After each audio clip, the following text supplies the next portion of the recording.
Hello my dear students. आज की class है बाल्यावस्था में पोषण।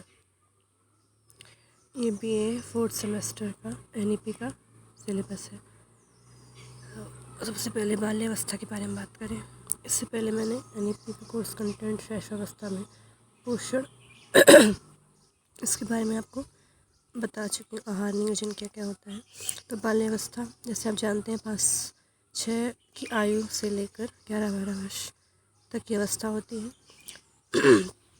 स्कूल जाने वाले जितने बच्चे होते हैं उन्हीं की अवस्था होती है, उनकी वृद्धि दर भी कम होती है, जिसका फर्क 6 वर्ष की आयु में होता है। और यौवनावस्था यानी कि जो किशोर अवस्था होती है उस पर ही अवस्था समाप्त हो जाती है। बाल्यावस्था उत्तर बाल्यावस्था में कहते हैं टले जाने की अवस्था होती है।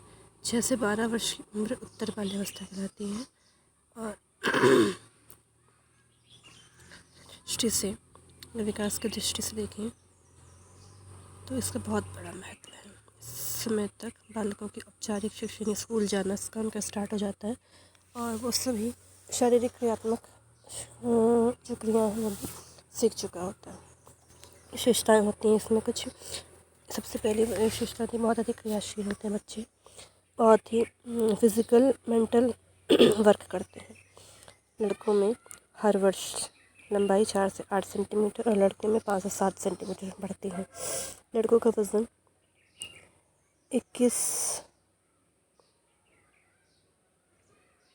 207 किलो और 2.5 से 7 किलो और लड़कियों का 2 से 5 किलो तक बढ़ता है। वज़न में भी वृद्धि होती है। ये तो लंबाई की बात होगी। फिर वज़न में वृद्धि होती है। 6 से 14 वर्ष के जितने बालक होते हैं लड़कों की उम्र लड़कों के वज़न में 1.7 से 3.6 किलो तक वृद्धि होती है। सर्वाधिक वृद्धि लड़कों में 15 वर्ष में होती है जो कि 3.9 होती है। 18 वर्ष तक बालकों का औसत वजन होता है 47.4 kg।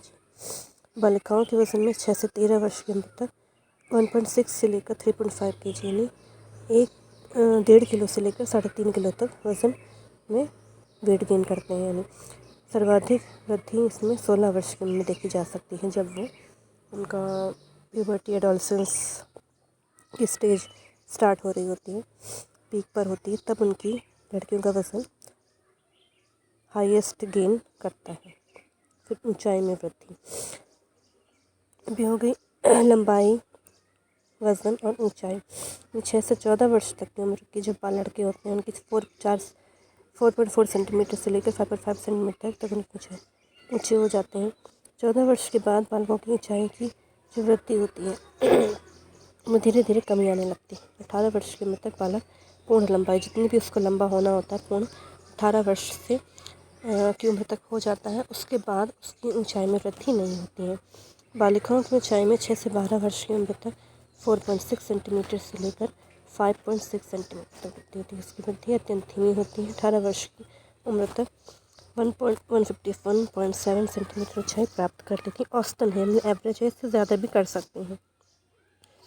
समय पोषक तत्वों की आवश्यकता में क्योंकि उनकी वज़न बढ़ रहा होता है, सब बहुत ही ज़्यादा शारीरिक क्रियाएं कर रहे होते हैं, इसके लिए प्रोटीन की बहुत अधिक आवश्यकता होती है। उनकी वृद्धि हो रही होती है। खनिज, लवण, विटामिन की पर्याप्त मात्रा इनके भोजन में, इनके आहार में होनी चाहिए, क्योंकि इस समय उनको पढ़ाई लिखाई, खेल कूद, इन सभी चीज़ों के कारण, एक्टिविटीज़ के कारण उन पर शारीरिक और मानसिक दबाव, क्योंकि खेल कूद की वजह से शारीरिक और पढ़ने लिखने के कारण मानसिक दबाव उनकी जो उम्र में बहुत अधिक पड़ता है। इस वजह से उनको सभी पूरे संतुलित आहार पर्याप्त मात्रा में उनका होना चाहिए। ऊर्जा का अत्यधिक व्यय होता है, इसकी वजह से शारीरिक मानसिक दबाव पड़ता है, जिसके कारण उनकी जो पोषणात्मक और ऊर्जात्मक जो आवश्यकताएं होती हैं उसमें भी वृद्धि होती है। इसलिए उनका पोषण बहुत अधिक पोषण उनको संतुलित दिया जाना चाहिए। उन पर बहुत अधिक ध्यान देना चाहिए खाने पीने के मामले में, ताकि कोई भी उनको कमी ना हो, ताकि वो निरोगी रह सके और अच्छे से अपना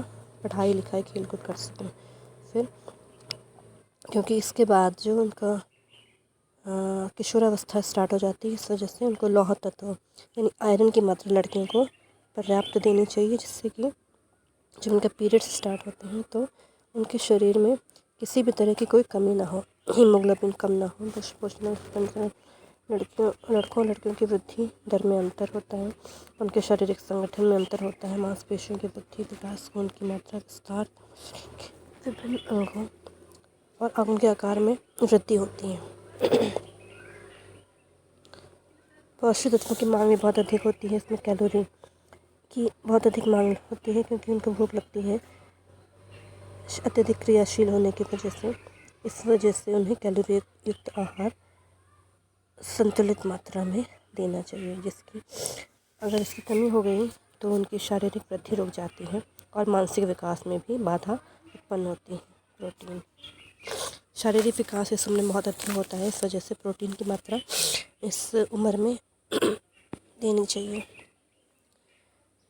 अगर इसकी कमी हो गई तो बच्चे का विकास रुक सकता है। खनिज लवण जैसे कैल्शियम, फास्फोरस, इन सभी खनिज लवणों की बहुत अधिक आवश्यकता होती है क्योंकि हड्डी का विकास हो रहा होता है। दांतों के निर्माण के लिए कैल्शियम और फास्फोरस की आवश्यकता अधिक होती है, इसलिए इन सभी लवणों को आहार के रूप में बच्चों को देना चाहिए। विटामिन संक्रामक बीमारी से बचने के लिए विटामिन की जितने भी विटामिन कॉम्प्लेक्स हैं उन सभी की पर्याप्त मात्रा आहार में के रूप में उन्हें दी जानी चाहिए।